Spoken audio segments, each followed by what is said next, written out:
அனைவருக்கும் வணக்கம். என் பெயர் ஜெயஸ்ரீ. நான் 5ஆம் வகுப்பு படிக்கிறேன். என் பள்ளியின் பெயர் ஊராட்சி ஒன்றிய நடுநிலைப் பள்ளி ஆலம்பட்டி. இப்பொழுது நான் ஜோஸ்னா சின்னப்பா அவர்களை பற்றி பேசப் போகிறேன். அகத்தியன் தொட்டிலிட்டு தொல்காப்பியன் தாலாட்டி கம்பன் சீராட்டி மூவேந்தன் பாராட்டி வருடங்கள் 2000 கடந்தால் கன்னித்தமிழாய் செந்தமிழாய் வாழ்ந்து வரும் தாய்மொழியை வணங்கி அவரொரு முதல் கண் வணக்கத்தை தெரிவித்துக் கொள்கிறேன். இன்று நான் பேச எடுத்துக்கொண்ட தலைப்பு ஜோஸ்னா சின்னப்பா அவர்களின் சாதனைகள்.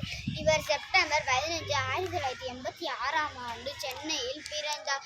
இவர் தந்தை சின்னப்பா முன்னாள் சுவர்பந்து வீரர் ஆவார்.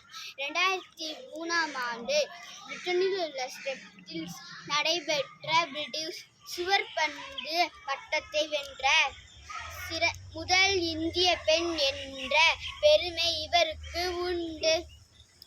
ஜோஸ்னா தற்போது உலக தரவரிசையில் 25வது இடத்தில் உள்ளார்.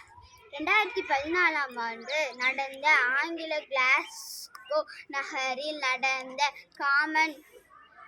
காமன்வெல்த் போட்டியில் தங்கம் வென்றார். இவரை இந்திய சானியா மிர்சா என்று அழைக்கப்படுகிறார்கள். பிப்ரவரி 2019இல் ஜோஸ்னா 77 வயது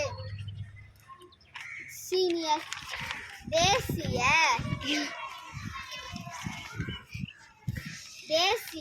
சாம்பியன்ஷிப் தனது 18 வயது தேசிய பட்டத்தை பெற்றார். நன்றி.